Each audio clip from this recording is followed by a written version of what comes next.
ടാസ്കിൻ്റെ മൂന്നാം ഘട്ടത്തിൽ നല്ല മത്സരം നടന്നുകൊണ്ടിരിക്കുകയാണ്. സ്ക്രാച്ച് ആൻഡ് കാർഡ് ഇത് ബിഗ് ബോസ് ഒരുപാട് സ്ഥലങ്ങളിൽ ഒളിപ്പിച്ച് വെച്ചിട്ടുണ്ട്. അതൊക്കെ ഇവർ കളക്ട് ചെയ്തിട്ട് അതിലുള്ള പോയിന്റ്സുകൾ കരസ്ഥമാക്കണം. അതിൽ പിന്നെ ആര്യനെ കൈയോടെ പിടിച്ചിട്ടുണ്ട് ഇപ്പം. കാരണം എന്താ പറയുക, കള്ളത്തരം കാണിച്ചിട്ട് ഏതൊക്കെയോ കാർഡുകൾ എടുത്തിട്ട് പോക്കറ്റിട്ട് കൊണ്ട് നടക്കുക. പിന്നെ അനീഷിനാകെ 3 കാർഡും കണ്ട് കിട്ടിയിട്ടുള്ളൂ.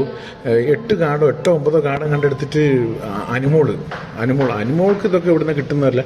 ഈ സാധനത്തിന് കൊള്ളാനും പറ്റില്ല, തള്ളാനും പറ്റില്ലാത്ത കാര്യമാണ്. കാരണം ഒന്നും ചെയ്യാതിരിക്കും, പക്ഷേ റിസൾട്ട് വരുന്ന സമയത്ത് ഒരുപാട് പോയിന്റുകളുണ്ടാവും. ഫുള്ള് കള്ളത്തരം, അറിയാത്ത കള്ളത്തരം. അല്ല, മറ്റവർക്കൊന്നും അധികമൊന്നുമില്ല. ഒരു ബൺ കാർഡ് കിട്ടി ആർക്കും നമ്മൾ ആദ്യത്തേക്ക് പോകും. അത് ഈ ബൺ കാർഡ് കിട്ടിയതുകൊണ്ട് കയ്യിൽ കിട്ടിയിരുന്ന പോയിന്റുകളൊക്കെ മിസ്സായിപ്പോയി, 0 ആക്കി.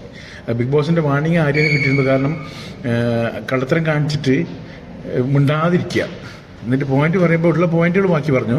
പക്ഷേ കീശയിൽ നോക്കുമ്പോൾ ഒരുപാട് കാർഡുകൾ, ഒന്നും അറിയാത്ത ഒരുപാട് കാർഡുകൾ കീശയിൽ വെച്ചിട്ടുണ്ട്. എല്ലാവരും അങ്ങോട്ടും ഇങ്ങോട്ടൊക്കെ പറയുന്നുണ്ട്. മത്സരം ഭയങ്കര സ്ട്രോങ് ആണ്, കള്ളത്തിനും ഭയങ്കര സ്ട്രോങ് ആണ്. എന്താ പറയുക, സംഗതി ഉഷാറായിട്ട് പോകുന്നുണ്ട്. ഇപ്പം ഞാൻ ഇത് പറയുന്നത് നിങ്ങൾക്ക് നേരത്തെ ഈ വിവരങ്ങളൊന്നും അറിയാത്തതുകൊണ്ട്, അതുകൊണ്ടാണ് പിന്നെ സബ്സ്ക്രൈബ് ചെയ്യാൻ പറയുന്നത്. കാരണം നിങ്ങൾക്ക് അറിയാത്ത കാര്യങ്ങൾ നേരത്തെ ഞാൻ അറിയിക്കും. അപ്പം നിങ്ങൾ സബ്സ്ക്രൈബ് ചെയ്താലേ കാര്യമുള്ളൂ, അല്ലാണ്ട് ഒരു കാര്യമില്ല.